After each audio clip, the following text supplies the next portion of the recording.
Chair of the Democratic Policy Committee in the Senate, Chuck Schumer, and the Republican Senator from Oklahoma, Coburn, welcome to both of you. Well, Congress gets back to business this week, back to the agenda, but there's going to be a new piece on the cover of the Week magazine, kind of summed up where this debate may be going, locked and loaded, guns, politics, and the Tucson tragedy. And I want to read Senator Schumer something that the president of the Brady campaign to prevent gun violence said in the wake of the Tucson shootings. I'll put it up on the screen. Enough is enough. Tucson shooter, Arizona, new faces of weak gun laws. The 22-year-old shooter in Tucson was not allowed to enlist in the military, was asked to leave school, was considered, quote, very disturbed, according to former classmates.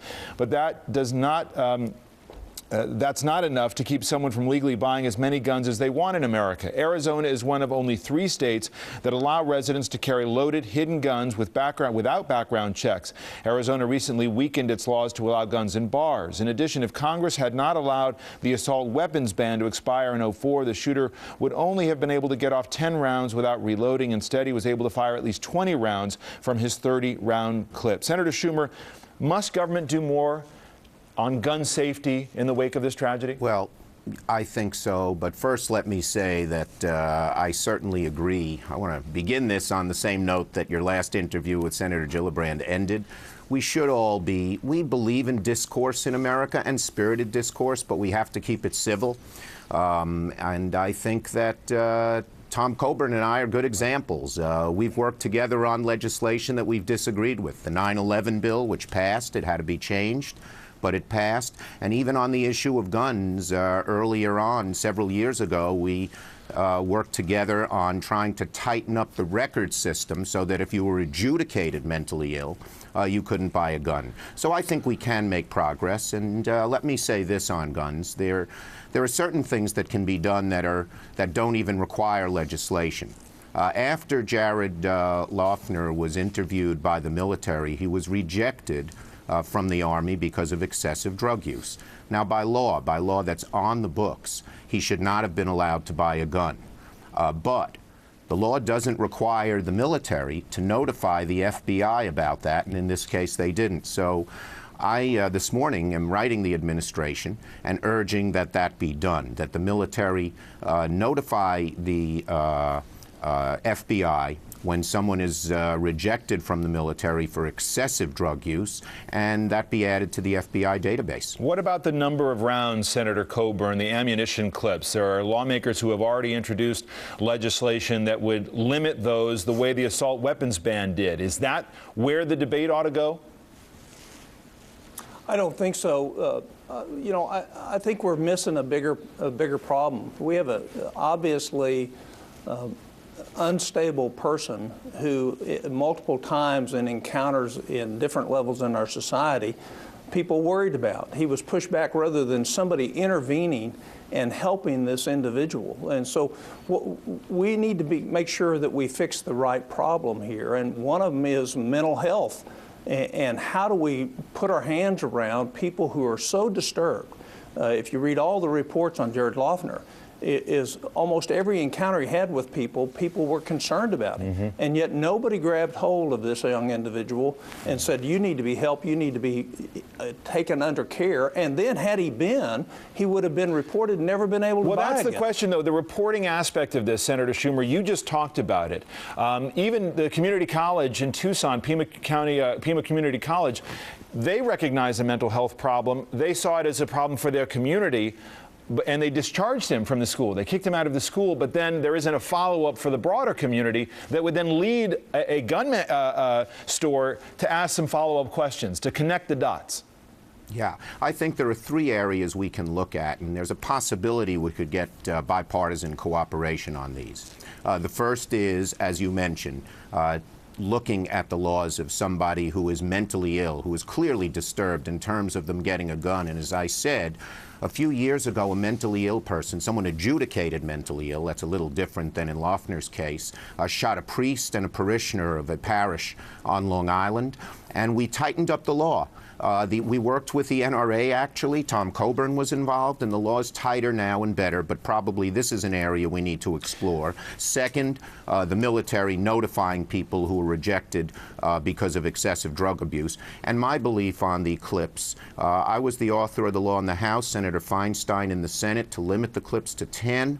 I spoke with Senator Feinstein this week. She's recuperating from surgery, minor surgery, and we're going to look at that again. In the meantime, Senators Lautenberg, Congresswoman McCarthy have introduced a bill in that regard, and I hope that might move.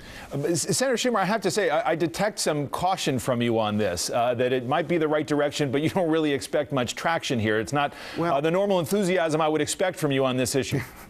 Well, look, twofold. First, we want to be civil in the debate, so we're making every effort here. Second, and respecting somebody's views who are different than ours. Second, look, let's be honest here. There haven't been the votes in the Congress for gun control. We've had some victories. The mental illness bill that I mentioned. There was a proposal by Senator Thune that said if you had a concealed carry permit in one state, you could walk into another state. So laws like Arizona, someone could buy one there and come into New York and not even notify the police. That was defeated. But make no mistake about it.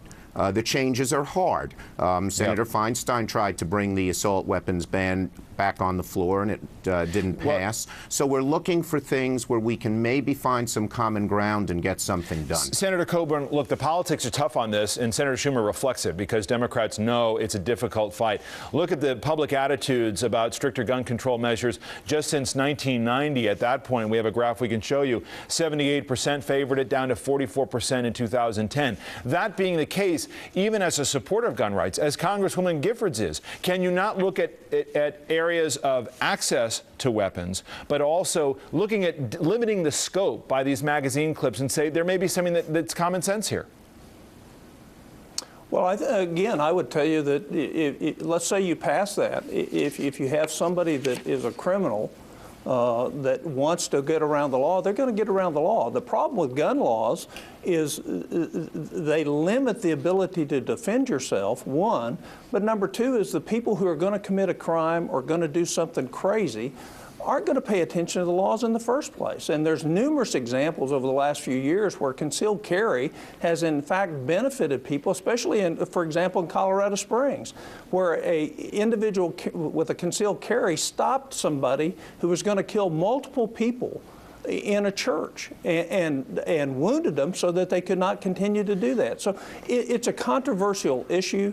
The fact is, I would go back, let's fix the real problem. Here's a mentally deranged person who had access to a gun that shouldn't have had access to a gun. Now, how do we stop that? And there's a hole in what we need to do, and I'm willing to work with Senator Schumer and anybody else that wants to make sure people who are mentally ill cannot get and use a gun. Just one more on this, Senator Schumer. What about the security aspect of that and self-defense? I mean, there are members of Congress in the House who have said when they go out to similar kinds of constituent meetings, they're going to bring a gun. It was former member DeLay said this week on Hardball on MSNBC, he'd be happy with people with concealed weapons so that anyone who wants to try something would understand that they're going to defend themselves. Is that the appropriate response?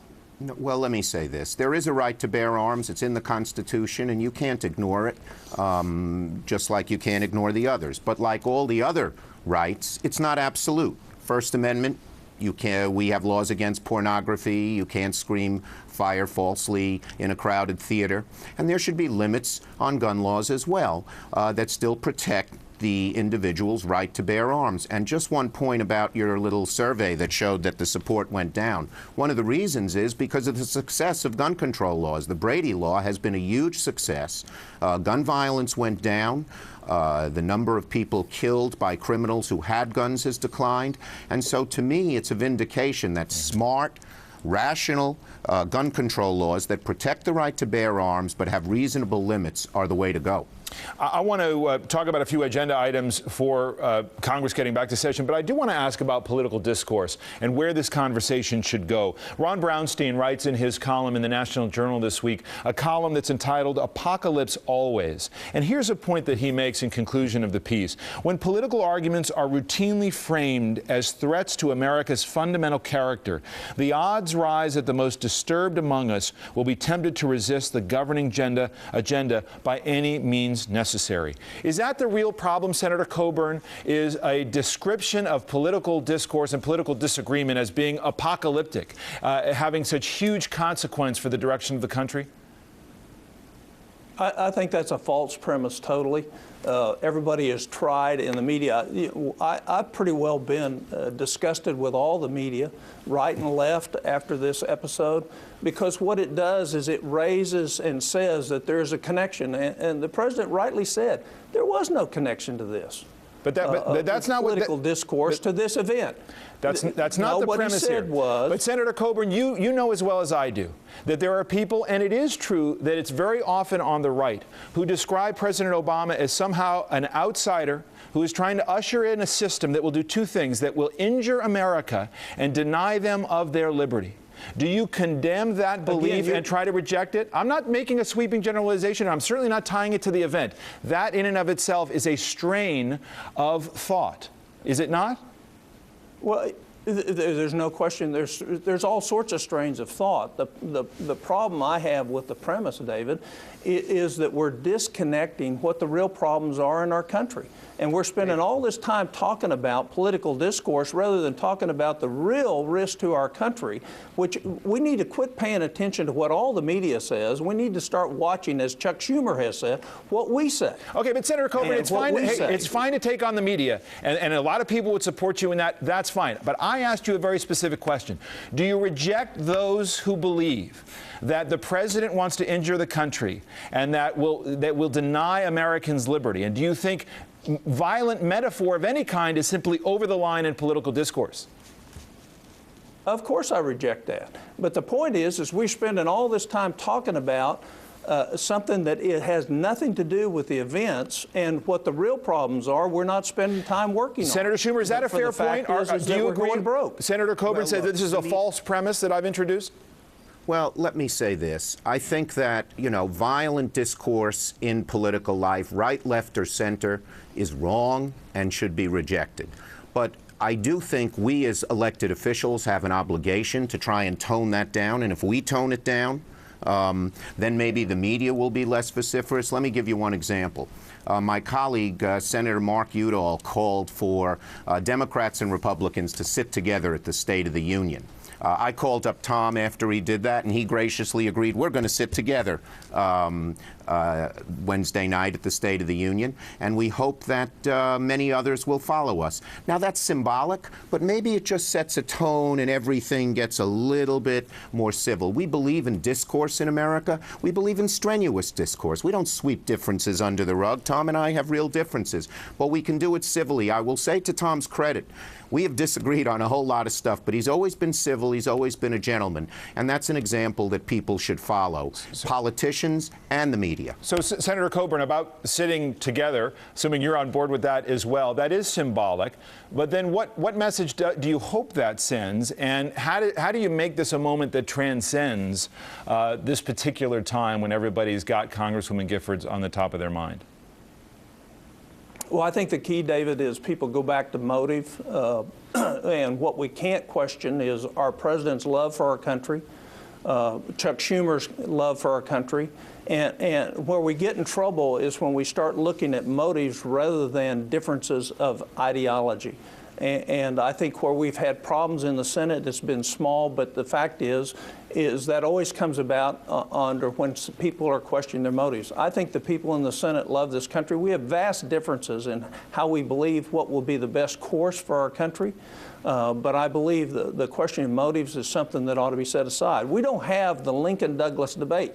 Some of the problems in our country is we talk past each other, not to each other. And Chuck and I have been able to work on multiple bills because we sit down one-on-one and work things out. And what we need to do is have more of that, not less of it. Can I just ask you both, we just have about a minute left. I just want to get a couple of issues in here and get your comment on them. In 1 minute. Well, about a minute. I'm just trying to say a little bit briefer here. As the agenda moves forward, there is health care repeal that's on the agenda in the House. Senator Coburn, Harry Reid has said this is an exercise in futility. You're a doctor, of course. You've paid careful attention to this. If repeal is not possible, what change do you think can be reasonably made to health care reform?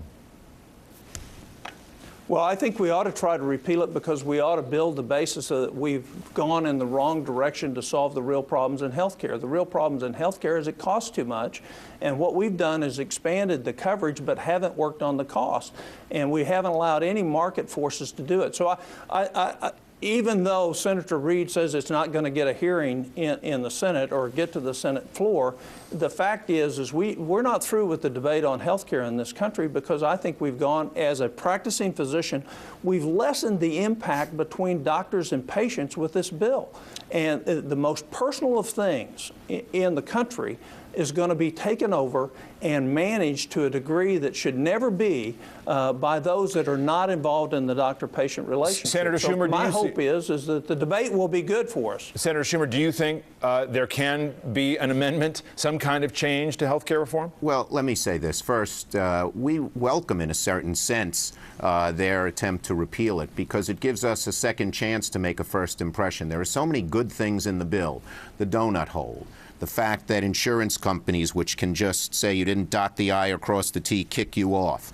Annual checkups for senior citizens, which save billions. Dr. Coburn knows how important preventative medicine is. And so many other good things that didn't get a real airing during the Sturm and Drang of the debate will now get one. And there are some changes we can work on together. Repealing the 1099 provision, which puts too big a burden on small business. And what Dr. Coburn said, getting rid of, the bill did a good job, but it can go further in getting rid of the duplication, the inefficiencies in this system. We have the best healthcare system in the world and the most inefficient. And if we can work together on cutting those costs without damaging the good health care that people get, that's an area for bipartisan agreement, I think. All right, final question here about what Eric Cantor in the House, a Republican leader, called a leverage moment for the Republicans on the debt ceiling. It has to be raised. We have to keep borrowing money even though we're so deep in debt. Republican Senator Schumer want to exact a promise on a certain amount of spending cuts before they vote to raise that ceiling. Do you think that agreement can be reached? Well, first, I think using the threat of not renewing the debt ceiling is like playing with fire. If we didn't renew the debt ceiling, our soldiers and veterans wouldn't be paid, Social Security checks wouldn't go out, and worst of all, we might permanently threaten confidence of the credit markets in the dollar, which could create a recession worse than the one we have now, or even a depression. So that is playing with fire, and I was glad to see that both Speaker Boehner and Eric Cantor said they're not going to use that as a threat. We are going to have to come together on spending. There is no question about it. And we Democrats agree there ought to be spending cuts. In the appropriation that came up last year, late last year, the McCaskill-Sessions proposal, bipartisan, to cut spending considerably lower than was originally proposed in the budget, was supported. But you can't just do it willy-nilly across the board. There are some things that changed since 2008 and need to be funded. Senator Coburn, does it have to be a specific amount in cuts before you vote to raise the ceiling? I think for me it does. I've had conversations with the president. Look, the debt ceiling, we had warnings last week from the rating agencies that we're going to get a downgrade in our bonds. A debt ceiling non-increase is nothing compared to what's going to happen to us if we don't address the real issues facing our country. The CBS poll out this morning, 77% of the people in this country believe we need to cut the spending significantly. Only 9% say we need to raise taxes. The fact is I believe the president and the bipartisan majority in both houses know that we can come together before the debt ceiling and reach an agreement that says here's where we're going to be and here's what we must do to send the signal to the international financial community.